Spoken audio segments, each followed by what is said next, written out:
All right, everybody. So, real quick, before we bring on our next guest, Miss Julie Glenn, author of If My Ass Were Smaller, Life Would Be Perfect, and Other Lies That the Mean Girl in Your Head Tells You. Very excited to have her on. But before we bring her on, I do want to remind you that today's episode is being sponsored by Margot Channing. Margot writes poetry for and about women, and you can find Margot's book on Amazon. And there are actually multiple books, but this is the new one called She. And we are actually having a giveaway today. Julie graciously has allowed me to give away a copy of her book. Here it is.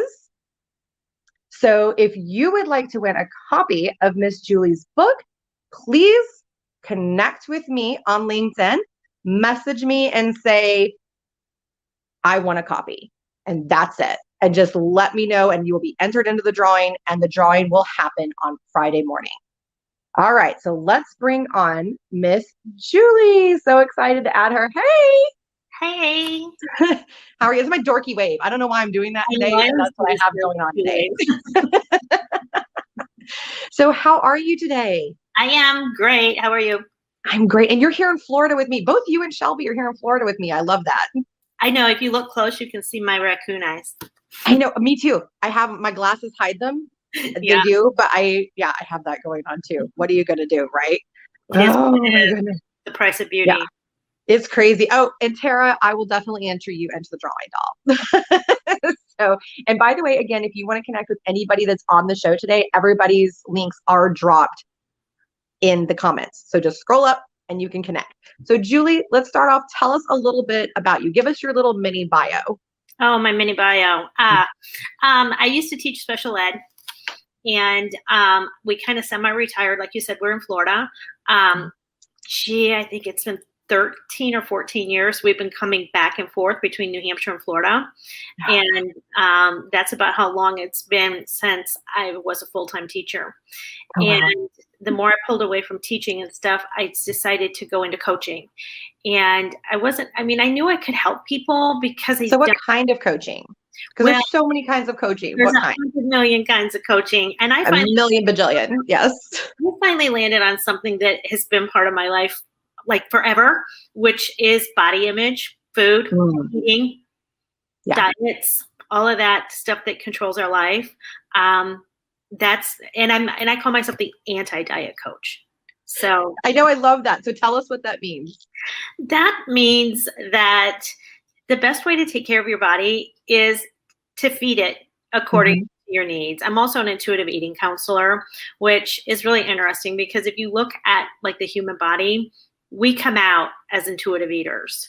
Yes, and we do. Yeah. And to your point, so I get real quick, I just have to say this. This is why I love what you do and your approach to it, because my whole life, I put salt on everything and just gobs of salt. And it's okay. Don't worry about it. Life happens. We accept humanity on this show.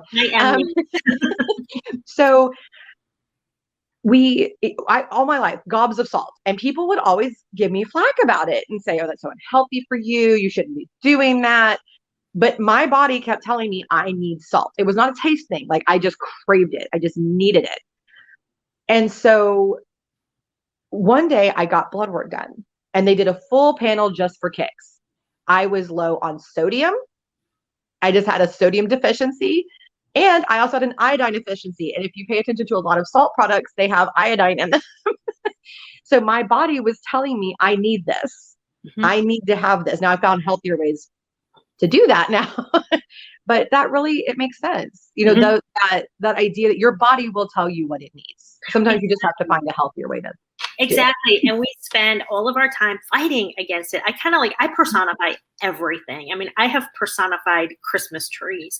So it's so natural for me to personify your body and your brain, but it's like your body is like its own little person. Your brain is like another little person, and they just battle. And the thing is, I try to tell people your body is going to win all the time. 100%. Always, you can't beat it. Why are you fighting this battle against something that is going to win? Always. The thing is like, I mean, I have to pull back because I don't want anybody to think like I'm accusing them. I am the worst at having fought this battle forever and ever, mind against my body. Like, okay, I'll show you. I'll teach you a lesson. Right. It's like, you don't teach your body a lesson. It doesn't No, work. no, it does not. It No. does not. And it ends up just making you feel unhealthy, right? Well, So, not only that, but it creates conflict that you're constantly carrying around with you all the time when you're fighting against your own body that's telling you what you need and what is 100%. 100%. So I want to tie this in because I even had a couple people before the show go, I'm confused. Why is she coming on to talk about personal branding and about all this? I said, because mindset, because in order to get yourself to a successful personal brand and a successful place in your life, whether it's your job, growing your business, whatever, your mind has to be right. Mm-hmm. Yeah. Exactly. So, and including and your health and all that ties into that because we're holistic beings, right? So your book, which everyone loves the title. I've gotten like, since I've been posting it, so many people message me and go, I love that title. Tell us why you wrote it. Let's start with that. Well, I wrote it in hopes that just one person would go, I don't have to do this anymore. I can live freely. I can give up the battle that I'm in and just, accept who I am. And actually, for the tie-in, I have a chapter in my book that's about how what we think about our body, what we think other people think about our body, seriously can hold you back from living your fullest life. That's and true. I have some examples in there about particularly people who want to take a risk, who want to go on and do something more. I want to go back to school. I want to pursue the dating world. I want to start a business. But then they're like, oh, I can't. I'm not pretty enough. My hair's not blonde enough. My fingernails break all the time. I'm too short. Whatever. People, they'll pull themselves back and say, I can't do it. I can't do this because I'm going to be judged on the things that pretty much only you are judging yourself on. Right. Right. And even if the external world does have opinions, ultimately it's what we have going on inside that gets us, right? I mean, Michaela, who did our psychology segment for almost the first full year of the show, she would talk about that it's what's in here and that really gets to you in your own feelings and your own ways of dealing with things. So let's say someone has that mean girl or that mean guy in their head and they just feel beat down. I've been in the job market for 10 months and nothing's happened. And so it must be me. I stink. I suck. What about, or let's say it's a woman that's saying, I can't get a job because I'm 65 and I have some wrinkles and nobody wants me. What can we do to get out of that mindset? Well, one of the things about that is that those are ideas and beliefs that we chose to accept. They're not fact. They're thoughts. And so, I mean, and I talk about this too in my book, everything that happens is neutral. Everything. You didn't get a job. Your boyfriend broke up with you. Everything. It's neutral. Because everything has both, right? Positive and negative. Exactly. Yeah. And I have a lot of examples of that in my book, how one situation, two people look at it in two different ways. And for one of them, it's great. And the other one, it's like, oh my gosh. It's the same thing. I didn't get a job. Okay. It's the meaning you attach to that. And the beauty is you get to choose anything in the whole world that you want to choose. But I would say probably most of us, we choose, it's because I was too old. It's because I wore that shirt with the bow on it. It's because I arrived 5 minutes early. That we come up with all these things that we can beat ourselves up with. Nobody ever walks out and says, you know what? I was so overqualified. They didn't hire me. They were intimidated by me. Nobody. I don't know. I've done that. I've walked out and gone, yeah, they just were intimidated. Yeah, exactly. So I'm kind of weird. So but the thing is it's like, how did that make you feel compared to, well, it's because I'm 65. Right. So how do they get to the point that their mindset changes like that? Well, one of the things I always say is play with it and use smaller things. Right. Start small. Yeah. Start little. Start really small with little things. And the thing is like nothing even has to happen and your mean girl will say something to you. Always. Sure. Always. And that's where you start with. And a couple of things I say, one of them is just argue back. Like I think about my granddaughter when she was little. My husband used to go, yeah, I'm going to say no. And she'd go, well, I say yes. And he'd go, well, I'll say no. I say yes. And then we could go back and forth and back and forth. And it was like, she wasn't intimidated at all. You know, so do that. Be a kid. Be like, you know, when they say it's because you're 65, be like, no, it's not. Because this.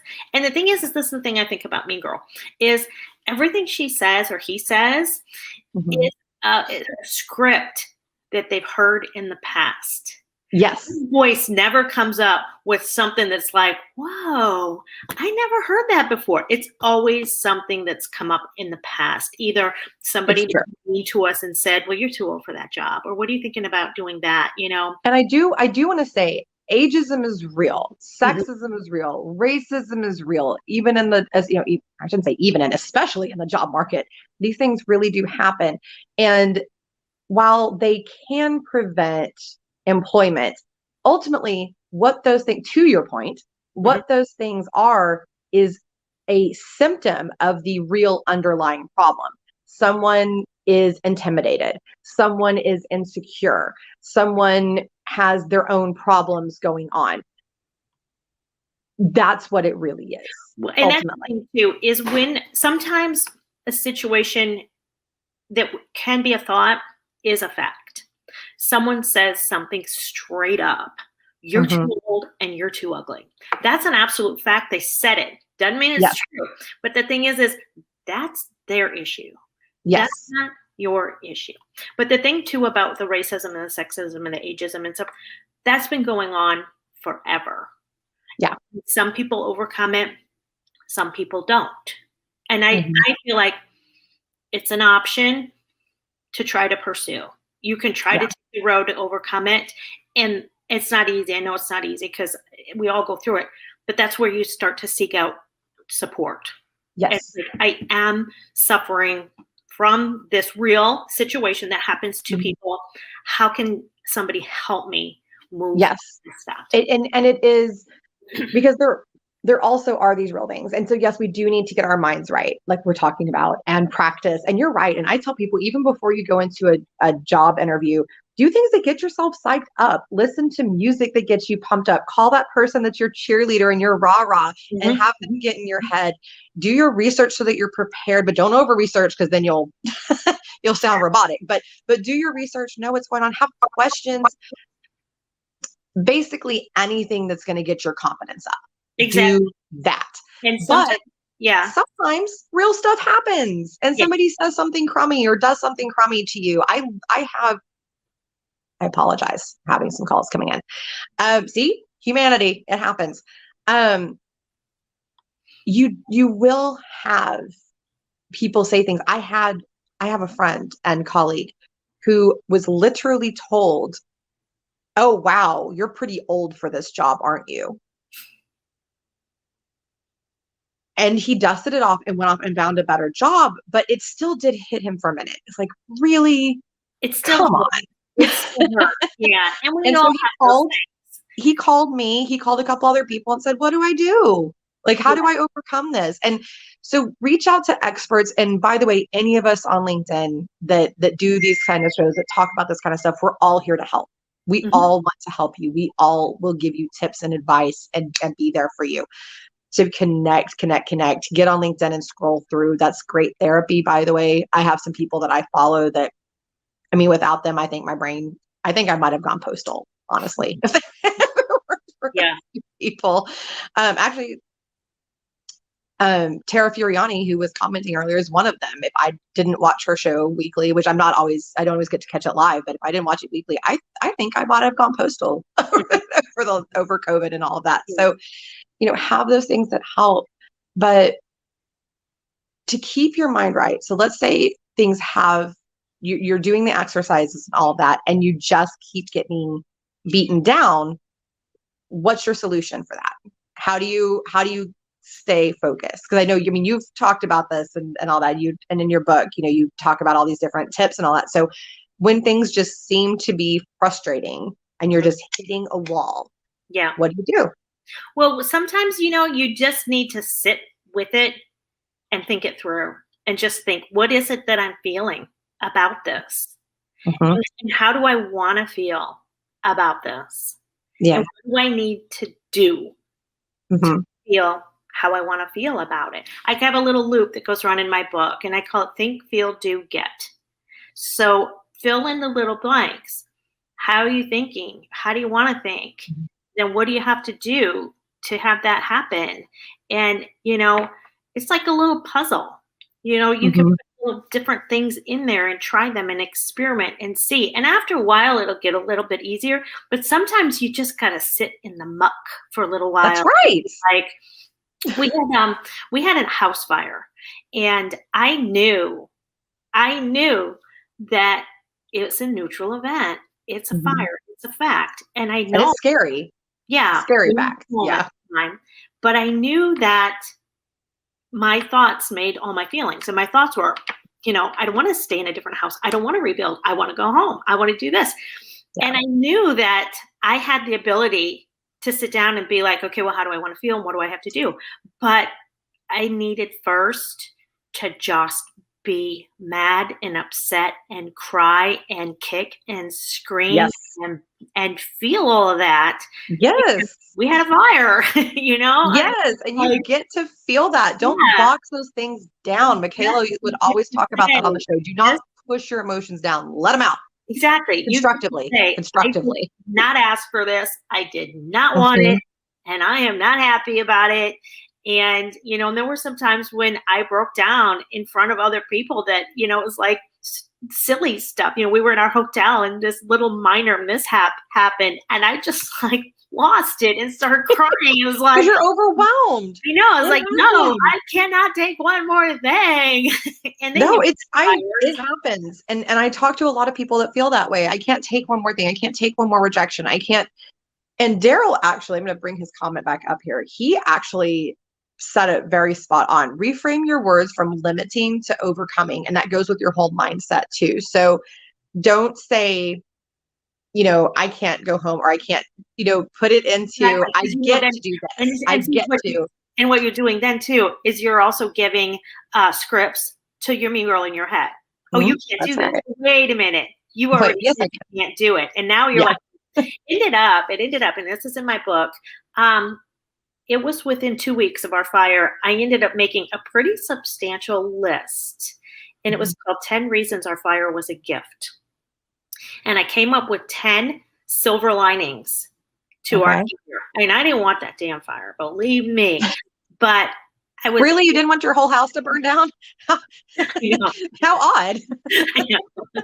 But I was able to sit down, and it was really hard. I came up with 10 silver linings, 10, thank goodness. And the thing is that started happening right away. It was a, oh my gosh, thank goodness for blah, blah, blah. And then, Isn't it interesting? And even professionally. So let's say, oh, I lost a bunch of clients due to COVID, but I expanded my network and exactly. I learned new business development techniques and I came up with this great new product that's going to help me get new clients. And Mhm, mhm. all of these things, when you stop and you realize the opportunities that you've been given, and like when people were just devastated about the lockdowns and things like that, and everybody was so sad and they just felt so alone, I said, yeah, but you're doing all of these Zooms and you're on LinkedIn and you're meeting people, and now my network is across the whole world, and I mean everywhere. There's, other than Antarctica, there's not a continent on which I don't have Right. friends and allies and colleagues now. Well, And you mhm. just have to look at things from a different perspective, and it can really set you up for success. And that's like the example you gave where somebody said, aren't you too old for this position? I mean, it's like, Mhm. yeah, that hurts. But what a Yeah, gift, what an amazing gift to find out this is not a good match for me. What if they yeah. And who wants to said work for a company that thinks like that? that? Ew, Exactly. What if they ew. kind of said that and you started working there and you made some sacrifices to make that Yeah. work? And And then then you bam. find out after you get there, like, oh, great. Yep. It's kind of like they Yep. ripped the Band-Aid off. Yeah, it hurt for a little while, but thank goodness, what a gift. They showed you exactly their colors and you got to pivot without feeling Absolutely. tested. 100%. What a blessing. And I got some great advice years ago. I had a lot of discrimination coming my way as a woman, doing business and all of that. And a friend of mine's mother sat me down, beautiful blonde woman who's been in business for herself and run her husband's company for years. And she looked at me and she said, it bothers you because you know you're not stupid and they're treating you like you're stupid and less than, right? I said, yeah. She goes, let them think it. And I said, what? And she said, let them think you're stupid and then take everything.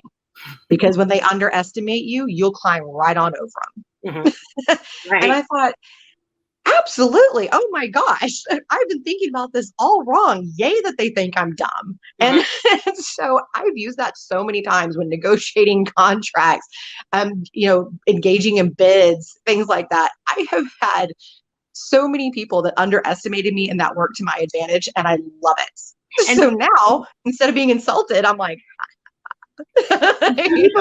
some people even intentionally do that to gain leverage. Like, what's that Law and Order show where the one detective, he always acts like is completely clueless. Oh, yeah. I can't remember which one of the Law and Orders it is, but he's always like, wait a minute. I think we're talking about Criminal Intent, maybe. Yeah. I think he does that. Yeah, he does that a lot. Yeah. Always Vincent D'Onofrio. And everybody thinks, oh, he's so dumb. I can plow over him. And then he usually ends up getting a confession because they're just Yep. Just rock. And I love that. And so it's true. Use those attributes for success. And when you have your mindset right, that will lead to that personal brand and all of that will help you grow as a candidate, as a professional, an employee, a boss, an executive, mm-hmm. a business owner, entrepreneur, whatever it is. A show host, yes. It will an author. Yeah. It will help you grow. So one of the things I try to say about Mean Girl or Mean Guy is if you can create an alliance with your voice in your head, no matter where you go, it's always 2 against 1. But if you don't have an alliance, then it's 2 against 1 against you because Mean Girl's coming up with it, someone else is coming up with it, and then you lose the power.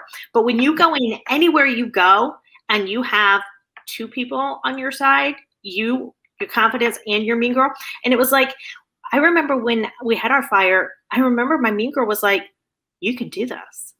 You got it. You can do it. You can do it.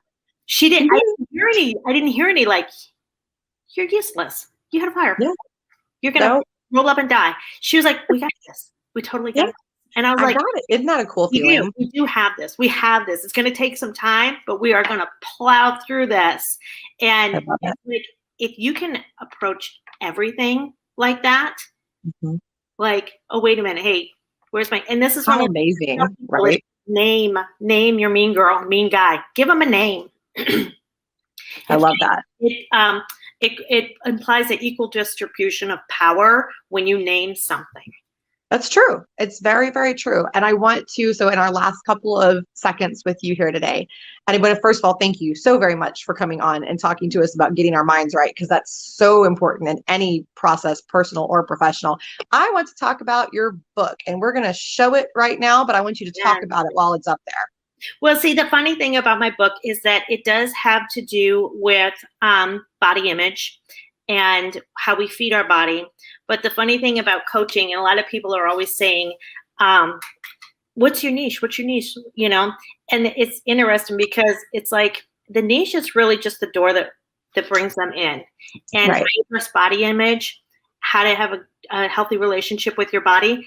But it ultimately is all about your thoughts. That's right. Mindset. Because we're holistic beings. Mm-hmm.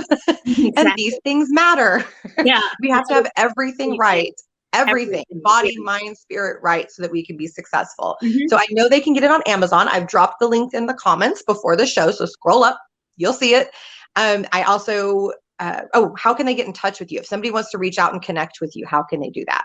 Well, I have a website. It's still being revamped, but it's my name, julieglenn.com. And how do we spell your name? JULIEGLYNN. That's why I wanted to ask, was that last name? Because it's the way they don't misspell it. And so they can reach out to you. They can also buy the book on Amazon.com or connect with me on LinkedIn if you're not already. If you are, or after you connect, message me, say, I want to win, or I want to be entered, and I will enter you into the drawing to win Julie's book. We will announce the winner Friday morning. And I want to thank you so very much for joining us today, Julie. I really, really enjoyed having you. I loved it. I was scared, nervous, because that was Mean Girl saying, Everyone always is, but it's not that bad, right? not at all. It was a ton of fun. All right, Julie. Well, thank you again so very much, and we'll see you soon. Thank you.